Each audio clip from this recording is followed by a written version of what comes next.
ao Café com Red especial Colecionando Histórias, em que a gente comemora os 3 anos da Reveste Red. E hoje a gente tá aqui com a Onda Arquitetura. Cássio e Murilo, sejam bem-vindos. Muito obrigado. Falei que eu não conhecia ainda vocês, que prazer conhecer, né? Um escritório novo, conhecer a história. Vocês já foram os primeiros a inaugurar o Café com Red, não foi? Foram os primeiros. Pra falar a verdade, novo aqui é só Murilo, né? Porque eu já tenho 40 anos de formado, então eu já sou bem velhinho na área já. Obrigado pela parte que me toca. Nós fomos primeiro a fazer o Café com Red. Inclusive, esse Café com Red foi uma coisa assim que veio num papo que a gente estava tendo com o Pazini e o Fernando aqui sobre essa questão de marketing e tal. E foi aparecendo essas ideias de fazer esse Café com Red, porque a gente gosta muito de café, brincava. A gente vem muito tomar café aqui, inclusive. Até quando a gente não tem o que fazer, a gente vem tomar café aqui, porque as amizades, assim, os relacionamentos são muito bacanas. Então, foi um casamento perfeito. Foi, né? Nas conversas acabou sendo essas ideias do Café com Red, foi bem bacana. Além da divulgação da loja, divulga também nosso trabalho, né? Então foi um casamento... E toma um café, né? Uma desculpa para tomar um café. O café é maravilhoso, né? Sempre. Muito bom. Olha, eu tô aqui curiosa para saber de onde veio esse nome, essa logo, Onda Arquitetura, que é diferente, né? Na verdade, sim. Como eu já te falei, eu já tenho muito tempo de caminho nessa área da arquitetura aí, né? E eu já fiz muita coisa. Já trabalhei com consultoras, foi minha, depois eu trabalhei com profissão liberal, virei professor, né? Hoje, talvez, dessa geração de arquitetos novos que tem, inclusive você acabou de entrevistar uma aluna minha, ex-aluna minha, eu já formei assim, muita gente no Sesumar, sou professor de lá. O que acontece é que a Onda surgiu quando a gente fez uma mudança de plano de carreira, vamos dizer assim, na área de arquitetura, que a gente tinha um escritório muito grande, com muitos profissionais, e a gente achou que estava na hora de começar a cada um ir para um caminho, né? Nesse caminho, eu parti para um caminho não solo, porque eu gosto sempre de estar trabalhando com alguém, e o Murilo já fazia parte desse escritório, trabalhando com a gente desde a época do segundo ano de faculdade. 2 anos não, no segundo ano ele já estava trabalhando com a gente como estagiário, foi ficando, formou e continuou lá fazendo parte da equipe do IDEA, na época do IDEA Escritório. Desde 2009, né? A gente está desde 2009. Em 2014, quando começou essa crise que a gente já estava prevendo, né, no final de 2014, a gente já estava vendo que ia ter uma bela crise, a gente preferiu enxugar e cada um ir para um lado para poder cada um fazer o seu caminho, né, traçar o seu caminho. E eu convidei o Murilo, a gente acabou se unindo e montando um escritório para nós. A gente precisava dar um nome, criar um nome. A gente foi discutir essa ideia num café, no shopping, que a gente gosta muito de tomar café no shopping, café em todo lugar. E a gente começou a descobrir o que a gente precisava, qual o conceito de escritório que a gente queria ter. Né? E esse conceito era trabalhar com alguma coisa ligada à renovação. A arquitetura é uma coisa que está sempre mudando, sempre em movimento, que ela nunca é a mesma coisa. Isso já veio para nós a ideia da Onda, né? A Onda é uma coisa que está sempre renovando, né? Ano novo a gente vai lá pular ondinha para renovação e tal. É isso que a gente queria. Então, eu acho que ela casou muito com a nossa ideia da época, assim. Até hoje eu acho que ela vai se preservando, porque é o que a gente sempre quer, buscar coisas novas, estar sempre renovando, não quer ficar naquela coisa mesmice, fazendo sempre o mesmo. É isso, basicamente a Onda veio dessa ideia de renovação, de coisa nova. Né? Muito legal. E vocês se conheceram você foi professor dele ou não? Professor. Também sou professor hoje. Hoje é professor também. Por causa dele, por seguindo influência. Os passos. Exatamente. Aí foi como ele falou, no segundo ano da faculdade comecei a trabalhar com ele como estagiário. Depois me tornei gerente de projetos do escritório dele, do antigo escritório, né? Aí tornamos sócios lá também. Aí em 2014 para 15 ali que a gente decidiu fazer essa divisão, vamos dizer assim, de águas e fundamos o Onda. E o Onda tá desde 2015. A gente vem surfando nessa onda. A gente passou junto, É isso aí. Ó, eu queria que você desse uma dica até para os estudantes de arquitetura, né, que também nos assistem. Porque ali quando, né, não sei se foi você que convidou ele para estagiar, enfim, mas o que um estudante ele precisa ter para chamar atenção para o mercado de trabalho, sabe? E até você hoje também como profissional, né, e professor, o que vocês acham que o estudante ele precisa ter, que é indispensável para ele ter isso? Olha, o meu professor... Iniciativa. Ele tem que ser proativo, né? primeira coisa. O Murilo não foi nós que convidamos, ele se convidou. Maravilhoso, aí, iniciativa. Ele chegou pra nossa sócia na época e falou, eu quero fazer estágio com vocês. A Laiane, na época, falou assim, mas tudo bem, você quer fazer estágio, mas não estão pagando, porque eu não tenho nem condição de contratar estágio naquela época, tava muito no início do escritório. Ele falou assim, não, mas eu não quero receber, eu quero fazer estágio com vocês. E ele já trabalhava já numa outra empresa. E ele ficou falando na empresa, foi lá fazer estágio. Depois que ele largou a empresa, depois a gente passou a remunerar ele só no outro ano. Porque a gente viu que ele realmente tinha essa proatividade, vontade. Então, assim, o que precisa hoje não é só o estagiário, o próprio profissional, né? Ser proativo, ser resiliente, porque a nossa profissão é uma profissão muito bonita, mas muito desgastante psicologicamente, entendeu? E essas coisas não são tão fáceis, porque nossa geração que vem vindo aí estão muito mal acostumados que vem tudo pronto, e as coisas não vêm prontas. A gente tem que construir as coisas, né? Então é isso que eu falo, é resiliência e proatividade. Não, é difícil mesmo, né? Para qualquer profissão, em qualquer área. Uhum. Você também vê isso, Murilo? Muito, muito, muito. Até mesmo, não é uma crítica, vamos dizer assim, né? A gente está até mais seleto para selecionar estagiários, que muito aluno pede pra gente, pô, vocês têm escritório, por que não contratam? Mas exatamente por isso que o Cássio mencionou, né? Então a gente não consegue mais enxergar isso, entendeu? Então acho que o que está faltando para os estudantes hoje é exatamente esses critérios, né? E o mercado está muito cheio de mesmice. Fazer a mesma coisa todo mundo faz, né? Mas agora você tem um diferencial, e às vezes o diferencial é uma mera atitude. Sim. Né? É você querer, né? Por não esperar as coisas mastigadas, como ele disse. Eu lembro uma vez que quando eu era estagiário dele, e eu queria aprender a parte de processo de prefeitura, né? Fazer protocolar, porque naquela época você levava tudo em papel, não era nada digital. Uhum. E ele pegou, me deu uma bronca na época, assim, mas você não sabe nada ainda, não sei o que depois, mas é isso mesmo que eu quero. Eu quero errar, eu quero... E eu peguei, fui pra prefeitura, levei um monte de bombom, espalhei pra todos os funcionários da prefeitura, tudo pra fazer amizade, entendeu? Pra eles, pra mim, pra ele ter uma, né, ser prático no escritório, pra eles reconhecerem, entendeu? Então, assim, estratégia, né? Foi... Esperto, né? Vai comprar, mas é assim mesmo, a gente tem que ser simpático com as pessoas para poder ser bem recebido. É tudo relacionamento, né? Exato. É o que a gente estava falando agora há pouco, do relacionamento também vocês com a Revest Red, que já é de muitos anos, né? Como que começou essa história? Desde esse período que eu era estagiário dele. Olha só. Quem atendia a gente no escritório na época era o Fernando e o Pazini, né? Pela Revest lá.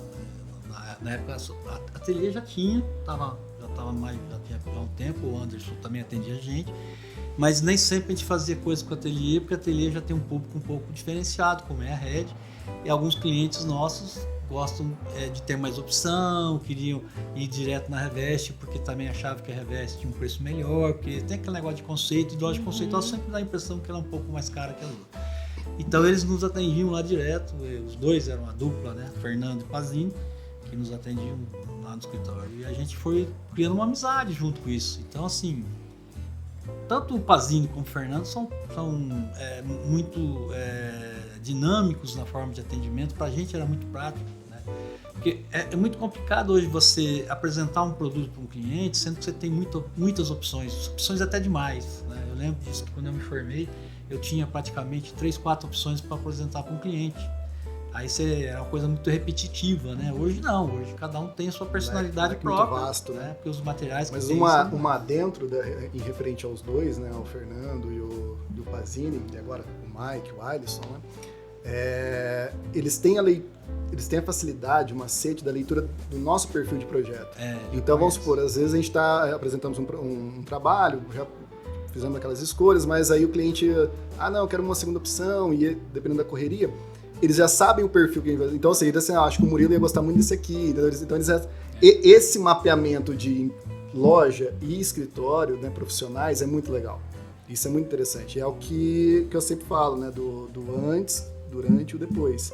Né? Então, você ter o atendimento X durante, o atendimento ímpar, né, e o depois, que já passou tudo, e ainda ter o feedback da loja de apoio para, deu algum problema numa peça para substituir.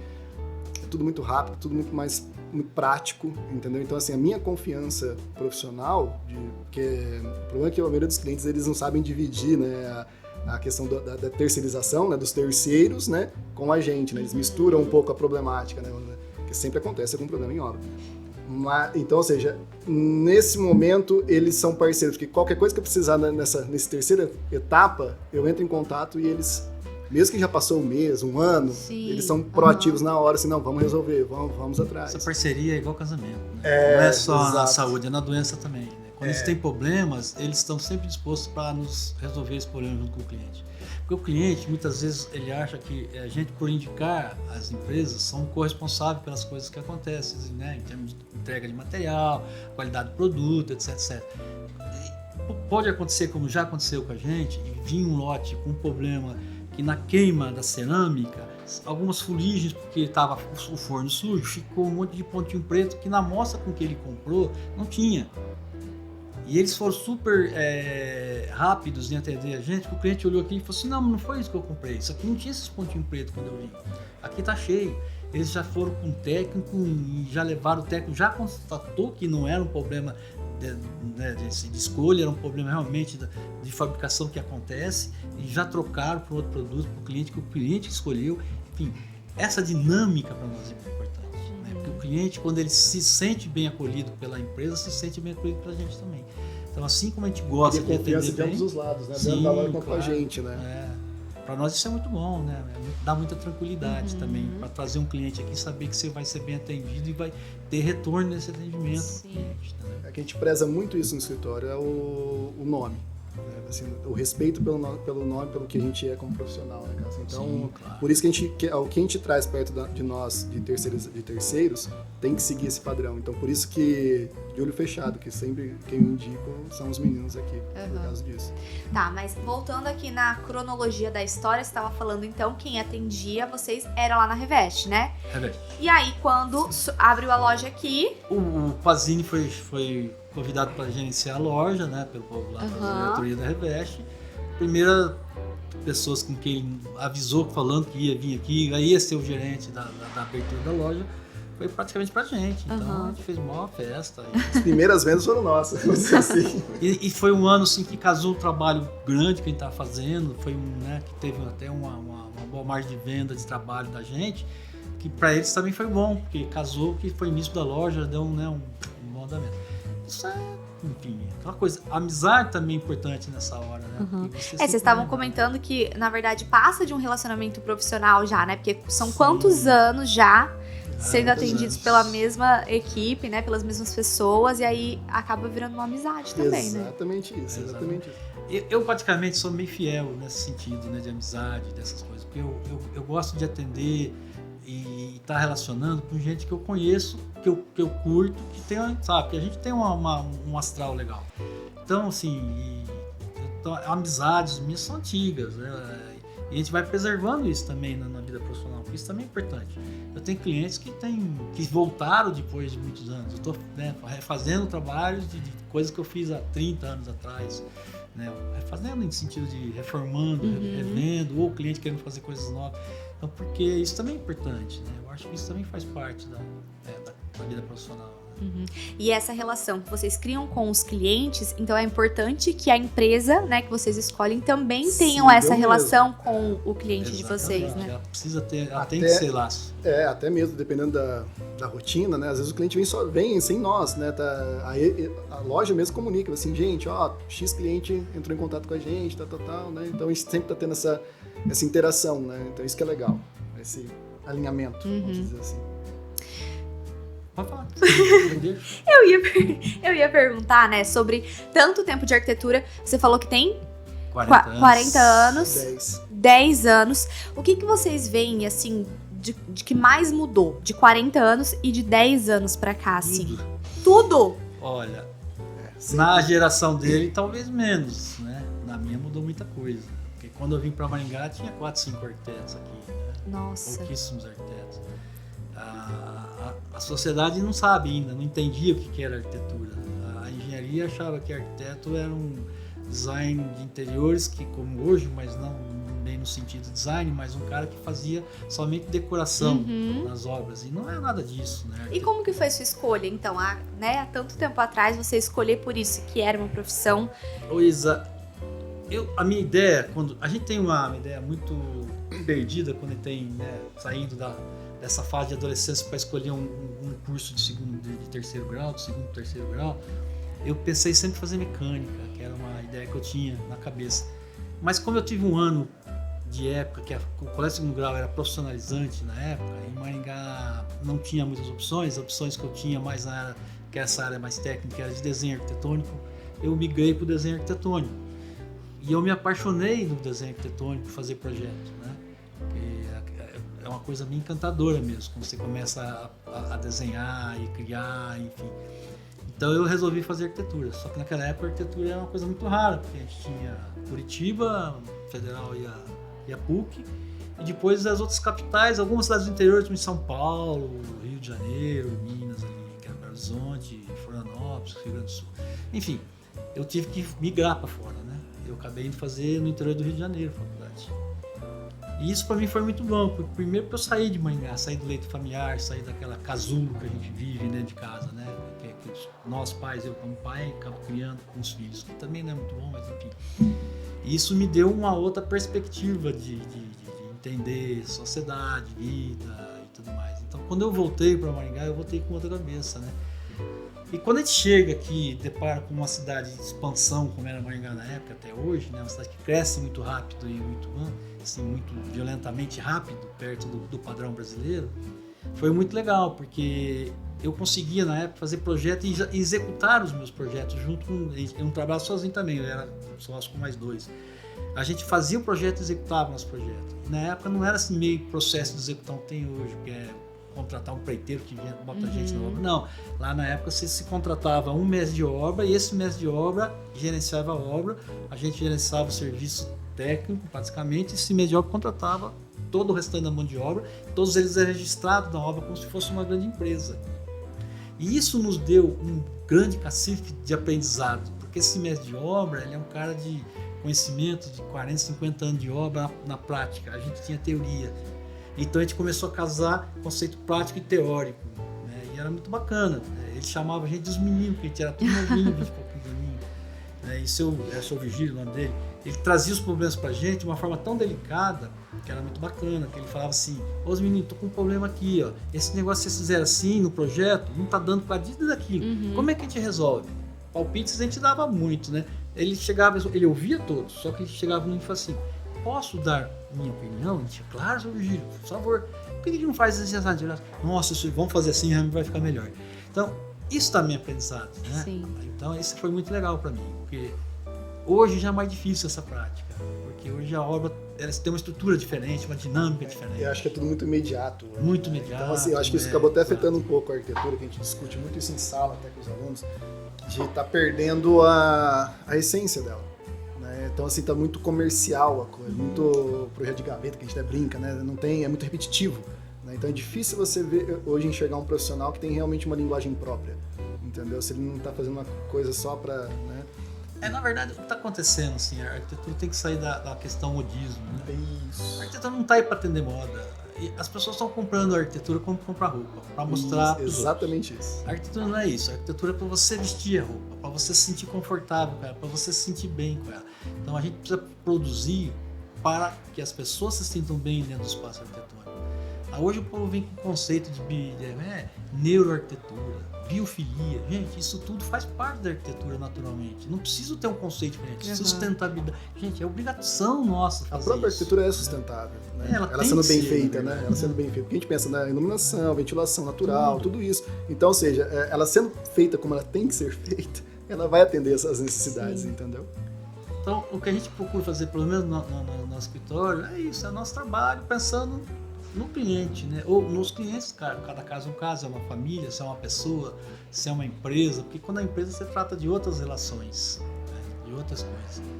Então, ou seja, mesmo que tenha essa diferença, que viu que o período dele era um pouco mais lento, hoje é mais imediato, muito mais rápido, né? Mas em contrapartida, os seus 10 anos mudou muito mais rápido, né? Exato. Porque em 40 a mudança foi mais lenta e agora... Então, mas aí que tá. Mesmo assim, a gente não mudou nosso processo de projeto. A gente continua com a mesma essência básica. Papel, que muda lápis, as tecnologias, croquis, né? A forma de você entendeu? expressar as coisas, mostrar. Por sinal, isso é uma coisa legal que você tocou nesse assunto, porque não é só a arquitetura. E se você não estiver preparado para as mudanças que vem acontecendo e que vai acontecer sempre, você vai ter muita dificuldade, né?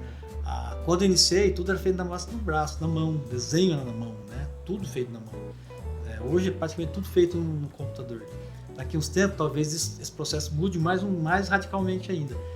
Se eu não me adaptasse naquela época, hoje eu não estaria mais aqui. Sim, E essa geração que está entrando tem que entender isso também. Se eles não se adaptarem às mudanças que vão vir, que estão acontecendo, e se eles não estiverem buscando essas mudanças, eles não vão conseguir se adaptar também, eles vão ter dificuldade. Então é importante a gente estar aberto a tudo que está acontecendo, né? Para que você possa buscar. Estudando sempre, né? Estudando, né? Na arquitetura não pode parar de estudar, né? Não O existe. arquiteto ele é um profissional em formação a vida inteira. É. Eu nunca aprendi tanto na minha vida como nesses últimos 20 anos de professor. Não porque só tive que estudar para ensinar mais, como eu aprendo com os alunos também, porque eles também me trazem coisas, novidades e tudo mais, entendeu? É porque a arquitetura a gente tem um leque muito vasto de trabalho, né? Então, e cada cliente é um cliente. Então, assim, às vezes vai aparecer situações de um projeto ímpar lá que, sei lá, uma clínica de psiquiatria, por exemplo. Eu nunca fui, né? Então, assim, como funciona isso? Entendeu? Então, você, como o Cássio falou, cada projeto é um aprendizado também para nós. E se o arquiteto não está disposto a entrar de cabeça no que ele está projetando, de fato, não vai sair bom esse projeto. E, consequentemente, casado, né, tendo uma base de terceiros junto, né, para assessorar isso, né, que são os pilares, né. Muito bom. Gente, vocês estão tendo uma aula aí? Eu tô aqui bem quietinha, aprendendo, muito legal. Ó, pra gente já finalizando a nossa conversa de hoje e voltando um pouquinho dessa história com a Revest Red, se vocês pudessem definir aí uma palavra, esse relacionamento, né, com a Revest Red, com os profissionais que vieram antes da Revest Red existir, qual seria essa palavra? Olha, no meu ver, no meu pensamento, eu boto muito a Revest, assim, que eu gosto muito da Revest, é o conceito de família que eles têm. Acho que vem desde o Trovão, né, que criou toda essa estrutura, mas muito em cada questão familiar, porque ele é muito disso assim, porque eu me sinto muito à vontade aqui. A gente às vezes até discute, briga aí com os meninos, porque né, porque a gente intimidade pressa, é isso, porque né? a gente precisa das coisas logo e eles estão de repente ocupados, não conseguem nos atender, não porque não querem, mas a gente dá uma pegada no pé. Mas isso passa apenas para aquela discussão de família, né? Agora é uma discussão, daqui meia hora tá tudo bem, estamos tudo feliz e alegre, contente, enfim. Então eu acho a Red, a Revest, a própria ateliê, em todos esses lugares eu me sinto muito à vontade, eu me sinto muito bem recebido, Em casa. muito bem acolhido, me sinto em Sente em casa. casa. Então eu vejo um conceito bem assim, família. Isso para mim Que é a mais base da sociedade. base né? da sociedade. Se a família não está estruturada, nada está estruturado. Exatamente. Maravilhoso. Arrasaram. Gente, eu quero saber sobre as redes sociais de vocês. Quem quiser ver mais o trabalho, né, os projetos, qual é a rede social? Arquitetura.onda no Instagram. Só o Instagram que nós temos no momento. Uhum. Mas o Facebook a gente parou um pouco, né, Cássio?